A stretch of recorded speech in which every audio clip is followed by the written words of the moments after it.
भाई नमस्कार है सभी। और सभी भाइयों का सभी बहनों का स्वागत है इस वीडियो में। दोस्तों आप सभी के लिए बहुत बड़ा अपडेट यहाँ पर निकल के आया है, जो कि भारत देश के एनसीटी ऑफ दिल्ली जगह से आया है, यानी कि आपके national capital territory of Delhi जगह से आया है। भारत देश की राजधानी प्रदेश से आपके लिए बहुत बड़ा अपडेट दोस्तों यहाँ पर आ चुका है। DSSB के अंदर नोटिफिकेशन आ चुका है for the section officer, horticulture section officer का नोटिफिकेशन, जिसका वेट काफ़ी लोग कर रहे थे, बहुत समय से इंतजार कर रहे थे।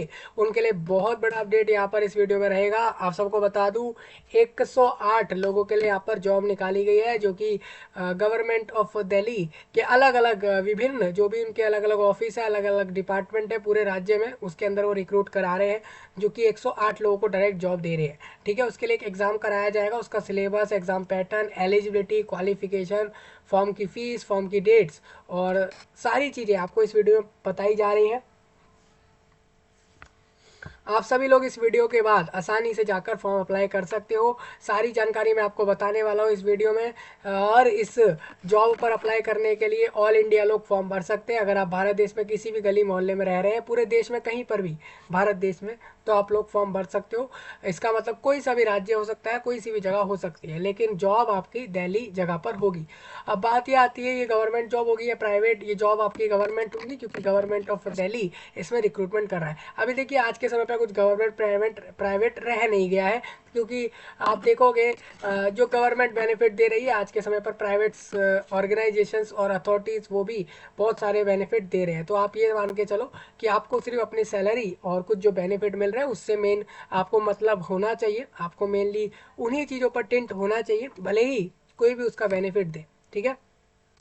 हाँ, अभी क्या है दोस्तों, इसमें आपके 4 तरह के नोटिफिकेशन आने हैं, उसमें से 2 आ चुके हैं DSSB के वेबसाइट पर। 2 नोटिफिकेशन और आपके PGT और एक और अलग से पोस्ट है, इनके ऊपर आने बाकी है, जो आते ही मैं आपके साथ डिस्कस करूंगा।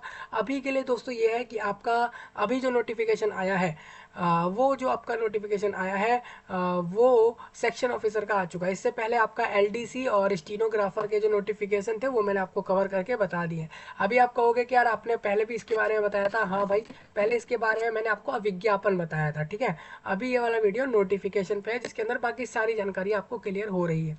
जिन लोगों को भी इंटरेस्ट हो इसमें, इस जॉब में अप्लाई कर देना। सारी जानकारी मैं इस वीडियो में आपको दे देता हूँ। ठीक है, सारे लिंक और सब कुछ मैं आपको यहाँ वीडियो के नीचे ही मैंने सब कुछ दे रखा है। चलिए, ये आपका ऑफिशियल वेबसाइट है, आप यहाँ पर आके ढूंढ सकते हो इस नोटिफिकेशन को। जिन लोगों को DSSB से डायरेक्ट गो थ्रू होना है वो यहाँ से हो जाए एक बार। नोटिफिकेशन में 26 तारीख का नोटिफिकेशन नंबर 6 है, यानी कि छठा नोटिफिकेशन DSSB द्वारा पूरे साल में अब दिया गया। हालांकि अगर मैं देखूँ भाई, इतनी बड़ी बड़ी जगह है, आप देखो दिल्ली कितना बड़ा है, दूसरे राज्य भी कितने बड़े हैं, लेकिन आप एक चीज़ ये भी देखो कि ये लोग पूरे साल में सिर्फ इतनी कम रिक्रूटमेंट करते हैं। लोग जो रह रहे हैं राज्यों में, उनकी संख्या कितनी है भाई? लाखों में है, करोड़ों में है। ठीक है, लेकिन लोगों को जॉब मिल रही है हज़ारों की संख्याओं में, 100, 200, 1000। तो भाई इतनी बेरोजगारी कैसे हो रही है, मेरे को ये चीज़ नहीं समझ आती। लेकिन मैं इतना ज़रूर देख पा रहा हूँ कि आप ही लोगों को यहाँ पर, आप ही लोगों को, आप ही के राज्यों में, आप ही के प्रदेशों में, आप ही की जगहों पर जॉबें नहीं मिल रही। तो ये एक काफ़ी ज़्यादा लोगों के लिए अच्छा नहीं हो रहा है। अभी आप देखो सेक्शन ऑफिसर में भी सिर्फ 108। अब कहते हैं कि यार हमारे पास वैकेंसी जब खाली होंगी तब। भाई अब ऐसा क्या यार, हर साल क्या मतलब वैकेंसियाँ बढ़ नहीं सकती? क्या ऑफिस इनके बड़े नहीं हो सकते? क्या लोगों की ज़रूरतें और नहीं बढ़ सकती? लेकिन वैकेंसीज उतनी ही रहती है। आप देखोगे हर साल यही कहते हैं कि भाई वैकेंसी खाली होगी तब भर देंगे, खाली होगी तब भर देंगे। अरे ये क्या सीन है यार? मतलब एक बात बताओ, आप इतने सालों से जब अगर रिक्रूट करते हो लोगों को ऑफिस में, तो आपके वहाँ पर ना वैकेंसी कभी बढ़ रहे, ना पोस्टें बढ़ रहे। ठीक है, और लोगों को वैकेंसीज उतनी ही रहती हैं, ज़्यादा फर्क देखने को ही नहीं मिल रहा है सालों साल में। ये तो बहुत गलत है। ऐसे तो फिर यही रहेगा कि कुछ नंबर ऑफ कैंडिडेट्स को ही हर साल घुमा फिरा के जॉब दी जा रही है। पहले कोई और लोग रहे, फिर कोई और लोग रहे, लेकिन नंबर्स वैकेंसीज के उतने ही रहे, थोड़ा बहुत आगे पीछे देखने को मिला। तो ये जो है एक मेरे को लग रहा है सही पॉइंट नहीं है। वैकेंसीज बहुत बढ़ चढ़ के आनी चाहिए, बहुत बड़े अमाउंट में आनी चाहिए, हालांकि नहीं आ रही हैं। वो आप भी देख रहे हो और पूरा देश दुनिया सब लोग देख रहे हैं, अलग अलग राज्यों में सबको दिख रहा है कि कोई भी रिक्रूटमेंट सही से आ ही नहीं रही है, जो कि आप सभी लोगों की आंखों के सामने चल रहा है। सबसे पहले हम आगे चलते हैं दोस्तों, आपके साथ नोटिफिकेशन डिस्कस कर देते हैं। ये कुछ ऐसे पॉइंट है लोगों के लिए डिस्कस करना बहुत ज़रूरी होते हैं। सबसे पहले आपको बता दूं, DSSB का जो मेन ऑफिस है वो दिल्ली जगह के कड़कड़डूमा में है, और इसके नोटिफिकेशन को रिलीज़ करा हुआ है 22 तारीख में नोटिफिकेशन डाल दिया गया। हालांकि नोटिफिकेशन वेबसाइट पर कल के डेट में आया है। आपका हो गया यार 22 तारीख, हम तो 4 दिन से देख रहे हैं। मैं खुद भी देख रहा था भाई, यहाँ पर नोटिफिकेशन ही नहीं था। आप नोटिफिकेशन देखोगे कल की नाइट तक आया है, ठीक है भाई। हाँ, और इसमें 9 जनवरी से फॉर्म चालू करा के 7 फरवरी को आपका ऑनलाइन में विंडो क्लोज कर देंगे, और उसके बाद आपका फॉर्म वहाँ तक ही सबमिट होगा। उसके बाद आप नहीं भर सकते हो फॉर्म। यहाँ पर आपका एक एग्ज़ाम लिया जाएगा, सेक्शन ऑफिसर हॉर्टिकल्चर में डालेंगे। ये आपका वैकेंसी, और 803 इसमें आपका पोस्ट कोड रखा गया है। मतलब आप जब फॉर्म अप्लाई करोगे तो वहाँ पर एक पोस्ट कोड रहेगा, उसको सिलेक्ट करके आप लोग अप्लाई करने जाओगे। सिंपल है, पोस्ट कोड का कोई ज़्यादा ऐसा लोचा नहीं है कि आप पोस्ट कोड के अंदर पूरा सोचने ही लग जाओ कि क्या चीज़ है। आपको बता दूं, ऑनलाइन फॉर्म भरना है सभी को। सेक्शन ऑफिसर हॉर्टिकल्चर पोस्ट का नाम है। अलग अलग विभाग जो भी आपके दिल्ली गवर्नमेंट के हैं, जगह जगह पर ऑटोनोमस बॉडीज़ भी हो सकती है, लोकल बॉडीज़ के भी हो सकते हैं ऑफिस, वहाँ पर ही रिक्रूट कर रहे हैं। ये आपका MCD और NDMC के अंदर लेंगे। MCD में इनको 89 लोग चाहिए, NDMC में इनको 19 लोग चाहिए। टोटल 108 लोग यहाँ से ये ले लेंगे, ठीक है। हाँ, DSSB ऑनलाइन करके एक लिंक रहेगा, उस पर आपको जाके अप्लाई करना है, वो मैं आपको दे दूंगा। कोई फिजिकल या फिर हार्ड कॉपी आपको सबमिट नहीं करनी। कोई भी आपको कहीं पे भी ऑफलाइन मोड में फॉर्म नहीं जमा करना। ऑनलाइन अपने घर से फॉर्म भर सकते हैं सभी लोग। सेक्शन ऑफिसर हॉर्टिकल्चर आप देखोगे MCD के अंदर इनको जो चाहिए, उसके लिए इनकी वैकेंसी 89 है। UR में 40, OBC में 25। सब लोग कैटेगरी वाइज समझ लें, डिसेबल्ड वाले भी समझ लें। डिग्री चाहिए होगी एग्रीकल्चर में या फिर इन साइंस में या फिर साइंस में। अगर साइंस में चाहिए तो आपका बोटैनी के साथ होना चाहिए, बोटैनी एक सब्जेक्ट होना चाहिए। अगर आप BSc पास्ड है या फिर कोई भी डिग्री पास्ड है ग्रेजुएशन में एग्रीकल्चर सब्जेक्ट में तो ठीक है, नहीं तो BSc वाले बोटैनी के साथ अप्लाई कर सकते हैं। डिज़ायरेबल ये रहेगा, एक्सपीरियंस जो है आपका इस फील्ड में चाहिए होगा in the field of ornamental horticulture और लैंडस्केप गार्डनिंग के अंदर आपका डिज़ायरेबल मतलब एक्सपीरियंस चाहिए उनको इस पोस्ट के लिए। आपका इसमें एक्सपीरियंस होना चाहिए। अब एक्सपीरियंस कितने समय का होगा वो यहाँ दिया नहीं गया। सैलरी 35,400 रुपये से लेकर 1,12,000 तक होगी। यानी आप मान के चलो कि आपको इनिशियली 36,000 रुपये हर महीने मिल रहे होंगे। तो सैलरी है, अदर बेनिफिट हो सकते हैं आपके हों, क्योंकि आपकी जॉब गवर्नमेंट से है। अभी डिसेबल्ड वालों से कहूँगा कि आप अपने अपने कैटेगरी वाली डिसेबिलिटी पढ़ ले, A से लेकर E कॉलम के अंदर, जो आपको यहाँ पर इन वाले पॉइंट में दिख रही है, ठीक है। चलिए भाई, और आगे आ जाते हैं। एज लिमिट 18 से 27 के बीच वाले लोग फॉर्म भर दें, अगर आपको रिलैक्सेशन चाहिए होंगे। अगर आप गवर्नमेंट सर्वेंट होंगे या फिर आप MCD के एम्प्लॉय हैं किसी पोस्ट पर, तो 37 साल तक आप लोग फॉर्म भर सकते हो, ठीक है। 10 ईयर रिलैक्सेशन है आप सभी के लिए। और बाकी SC ST जो भी रिजर्व है दिल्ली जगह के, उन लोगों को फ़ायदे मिलेंगे रिजर्वेशन के, बाकी लोगों को नहीं मिलेंगे, ठीक है। चलिए सेकंड पोस्ट पे आते हैं। सेम वही पोस्ट है, सेक्शन ऑफिसर पोस्ट का नाम है, और NDMC के अंदर आप जाओगे और इसमें आपकी 19 वैकेंसीज है। क्वालिफिकेशन यही है कि फर्स्ट क्लास से या सेकंड क्लास की डिग्री आपकी BSc में होनी चाहिए।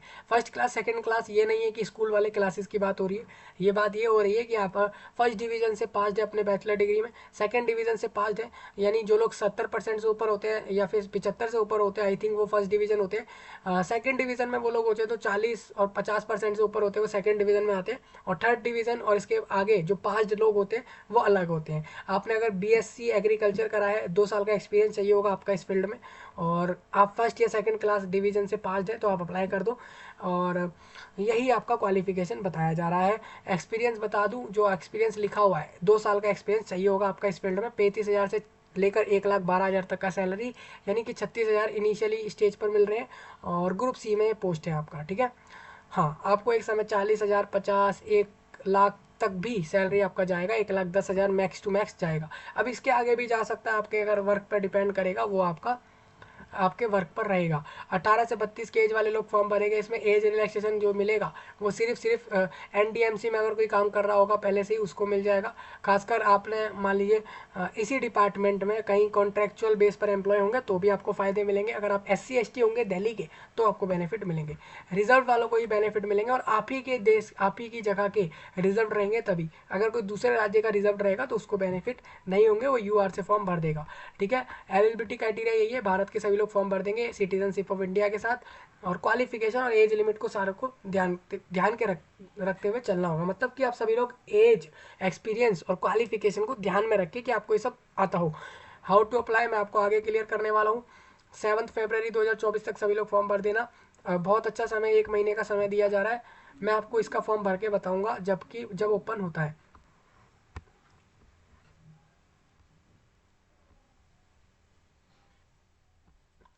100 रुपीज़ आपको फॉर्म की फ़ीस देनी है। जो भी महिलाएं हैं, चाहे वो किसी भी कैटेगरी की हो, या फिर SC ST जितने भी है, डिसेबल्ड भाई बहन वाले जितने भी भाई बहन डिसेबल्ड है, या फिर जो लोग एक्स सर्विस मैन है, वो लोग फॉर्म का फीस बिल्कुल भी नहीं देंगे, उनको फ्री में फॉर्म भरना है। एग्ज़ाम की स्कीम बता दूं, यहाँ पर एग्ज़ाम जो रहेंगे आपके 2 टीयर में लिए जाएंगे, टीयर 1 टीयर 2। पहला टीयर 1 जो होगा आपका टेक्निकल रहेगा, जो कि आपको बता देता हूँ कैसे कैसे होगा। सबसे पहले आप देखो टीयर 1 एग्जाम। टीयर मीन्स क्या है भाई, 2 फेज में, मतलब आज एग्जाम दे दिया, महीने भर बाद जाके एग्जाम दे दिया, और इस तरीके से हो गया। टीयर में ज़्यादा कोई कंफ्यूज ना हो कि टीयर मीन्स होता क्या है। पहला वाला टीयर टेक्निकल रहेगा। टेक्निकल मीन्स कि आपका 2 घंटे का एग्जाम करा दिया इन्होंने।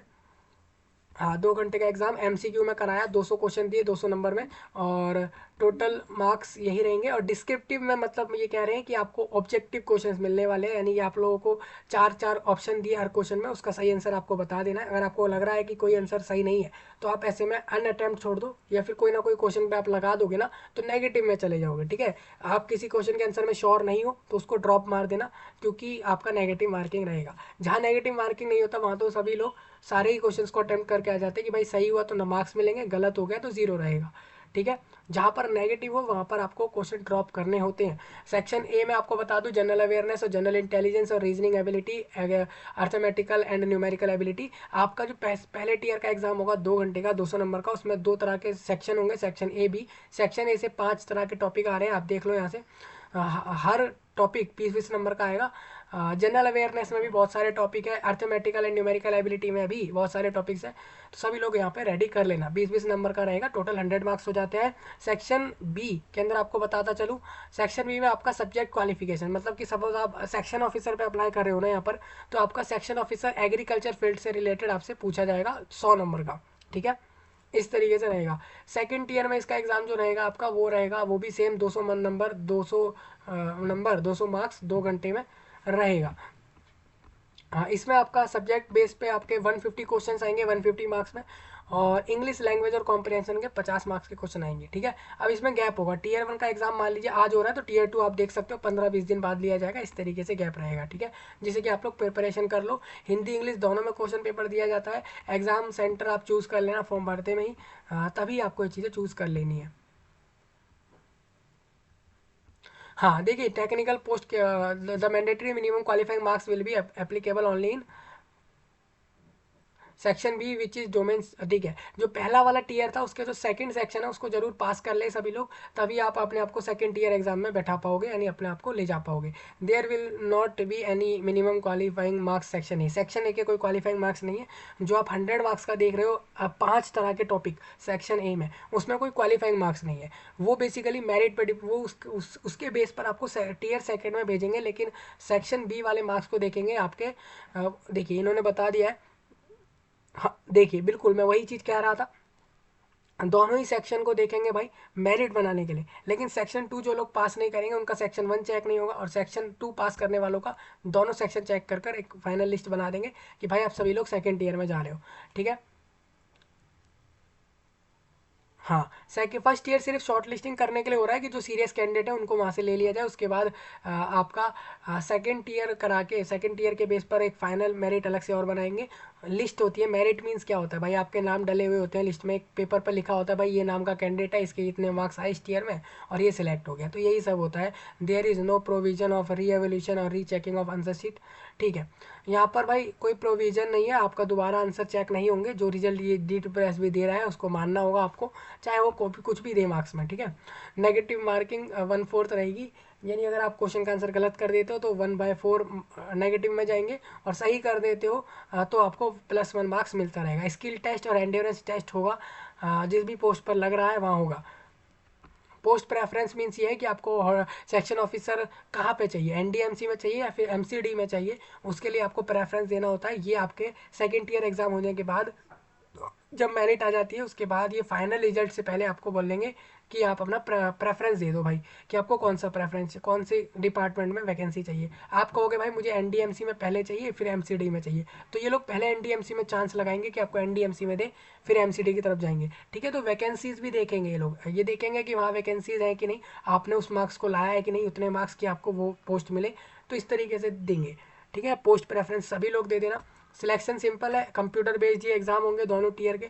उसके बाद एक मेरिट लिस्ट निकाल के बोलेंगे कि इंटरव्यू ले लो। इंटरव्यू देने के बाद कहेंगे आपसे कि आप सभी लोग सिलेक्ट हो गए, अपना पोस्ट प्रेफरेंस दो, उसके बाद अपना डॉक्यूमेंट वेरीफाई कराओ और इस जॉब को ले लो। हाँ, इसमें हो सकता है 2 से 4 महीने आपके चले जाए। आप अगर देखते हो फरवरी मिड तक फॉर्म है, उसके बाद मार्च में एग्ज़ाम, फिर सेकेंड ईयर आप अप्रैल में मान सकते हो, तो मिड मिड 2024 के बाद ही आप अपनी जॉब इसमें मानोगे। एग्जाम के बाद आंसर की देंगे DSSS भी अपने वेबसाइट पे, वहाँ से आप अपने आंसर की से मैच कर लेना कौन सा आंसर सही है कौन सा गलत है, टोटल मार्क्स। ठीक है, जो भी लोग UR कैटेगरी वाले होंगे 40% मार्क्स जरूर ले आना सेक्शन बी में भाई, ये क्वालिफाइंग मार्क्स है आपके पहले टीयर वाले में, जिससे कि आप लोगों का सेकेंड ईयर में आप पहुंच जाओ। अगर आप OBC दिल्ली के हो तो 35% मार्क्स लाओ, कम से कम SC ST जितने भी है वो 30% लाए। ठीक है, टोटल में से 200 नंबर का 30% आप निकालोगे तो 60 प्लस आ जाएगा, तो इतने आप ले आना, इस तरीके से आपका रहेगा। हाँ, बाकी एक बार ये सारे पॉइंट आप एक बार रीड करते हुए चले, किसको रिजर्वेशन मिलेंगे, किसको बेनिफिट मिलेंगे रिलैक्सेशंस के या फिर एग्ज़ाम के मार्क्स के, तो वो आप देख लेना। रिजर्वेशन बेनिफिट इन्होंने बोला है गवर्नमेंट ऑफ इंडिया और गवर्नमेंट ऑफ दिल्ली। भाई अगर आप ये भी कह सकते हो कि भाई दिल्ली जो है वो तो यार स्टेट है ही नहीं, तो हमें, हम दूसरे राज्य के, तो हमें बेनिफिट क्यों नहीं मिल रहा रिजर्वेशन का, तो भाई आपको मैं बता दूं, मिलना तो चाहिए आपको, क्योंकि ये जो दिल्ली जगह है ना, ये दिल्ली स्टेट नहीं है, ठीक है, यूनियन टेरिटोरी है, बेसिकली ये केंद्र शासित प्रदेशों में आता है। हाँ, हाँ, लेकिन फिर भी आपको बता दूं, ये दिल्ली जगह पर डेफिनेटली यहाँ पर आपको जो है, अगर SC ST में आप आ रहे हो, रिजर्वेशन में आ रहे हो, अगर आपको दूसरे राज्य के हो और आपको इस फॉर्म में कह रहे हैं कि आपको रिलैक्सेशन या रिजर्वेशन नहीं मिलेंगे, तो मेरे को जहाँ तक लगता है कि मिलने चाहिए, क्योंकि आप इसको स्टेट भी नहीं कह रहे हो, यूनियन टेरिटोरी में ले रहे हो ना, तो इसका मतलब आपको गवर्नमेंट ऑफ इंडिया वाले रूल यहाँ पर लगाने चाहिए।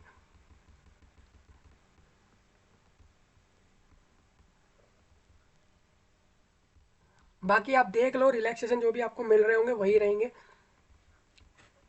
हाँ, दिल्ली वाले के लोगों को निश्चित हो जाना है इस चीज़ को लेकर कि उनको रिलैक्सेशन मिलेंगे ही मिलेंगे अगर वो रिजर्वेशन में है।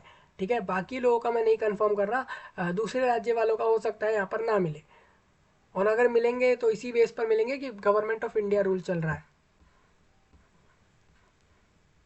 अगर रिलैक्सेशन होंगे एज वाइज अगर बात करें तो 5 साल SC ST, OBC 3 साल, वही सब आपका सेम है, जैसा दिया जाता है सबको वही सब है। आप कैंडिडेट के लिए कॉमन इंस्ट्रक्शन है, आप एक बार रीड कर लो, और जनरल इंस्ट्रक्शन आप सभी के लिए वो भी आप एक बार रीड कर लेना यहाँ से। फ़ोटो और साइन कैसे कैसे डॉक्यूमेंट अपलोड करने हैं उसके बारे में ये वाले पॉइंट आप देखो, ये जो पॉइंट नंबर 11 है ना, मिसकंडक्ट वाला, ये वाला पॉइंट आप जरूर रीड करना। मान लीजिए आप रिक्रूटमेंट प्रोसेस को फॉलो नहीं करते हो, कोई बीच में ऐसा कुछ कर देते हो जिससे आप, जो कि जिससे कि आपका डिपार्टमेंट हो जाए, तो वो सब चीज़ें नहीं करनी है आपको। ठीक है भाई, ये रीड कर लेना सारे पॉइंट। आप देखिए, ये ऑफिस मेमोरेंडम है, बेसिकली इस नोटिस जो 2019 के जून के 11 तारीख में बना दिया गया, उसके बिहाफ पर ये रिलैक्सेशन देते हैं, उसके बिहाफ पर ये रिक्रूटमेंट कर रहे हैं। तो ये नोटिस में बता रहे हैं कि भाई हम जो ऊपर नोटिफिकेशन दे रहे हैं वो किस बिहाफ पर कर रहे हैं रिक्रूटमेंट, तो उसके लिए बता रहे हैं कि हमने ये नोटिस बनाए थे, ये सब चीज़ें गवर्नमेंट ऑफ NCT द्वारा पास्ड हुई, ये सब चीज़ें लाई गई, और इन सब को नियम बनाकर ये सब रिक्रूटमेंट होती हैं। ठीक है, ऐसे नहीं होती, आप देख लो, इंस्ट्रक्शन है। आप न्यू रजिस्ट्रेशन कैसे करोगे, जो लोग पहली बार DSSS के जॉब पर अप्लाई कर रहे हैं उनको कैसे अप्लाई करना है वो आप यहाँ से देख लो, नहीं तो कुछ समय आप रुक जाओगे तो आपको बता दूंगा। हालांकि पहले भी DSSS के रिक्रूटमेंट के फॉर्म आपको बताए हुए हैं, आप उससे भी समझ सकते हो।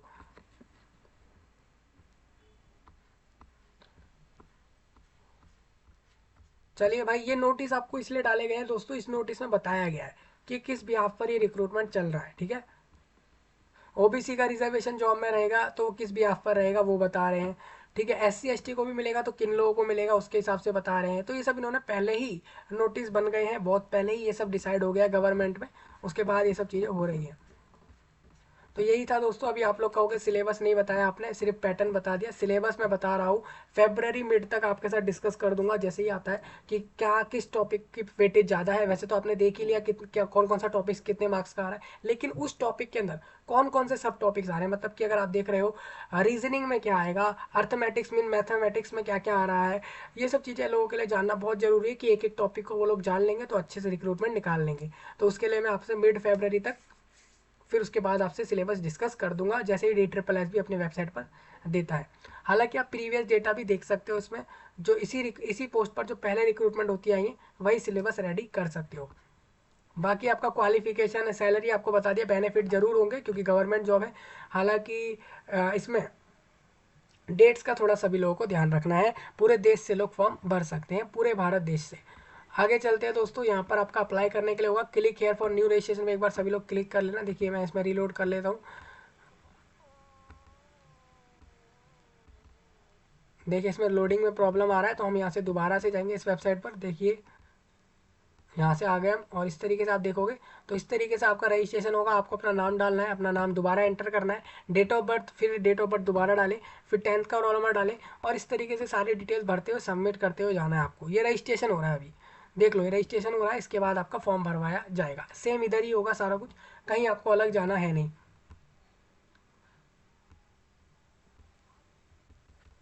तो मुझे उम्मीद है दोस्तों आप सभी लोग सारी जानकारियाँ समझते होंगे, समझ पा रहे होंगे कि आपसे कैसे कैसे पॉइंट पे यहाँ पर बात हो रही है। तो यही आपको बताना था दोस्तों। जो लोग भी एलिजिबल होंगे फॉर्म डेफिनेटली आप भर देना।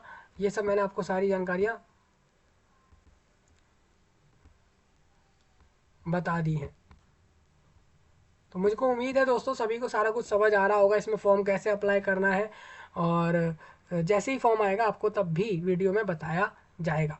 तो यही था। अभी इसमें कोई पॉइंट ऐसा लग रहा हो जो आपको समझ नहीं आता है, कमेंट में बताएं, और इस जानकारी को देश विदेश और दुनिया में एक एक गली मोहल्ले तक फैलाएं।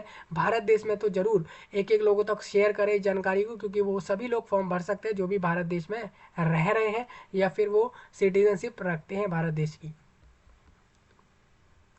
चलिए भाई, आपसे मिलते हैं नए टॉपिक में, तब तक के लिए आप सभी का धन्यवाद।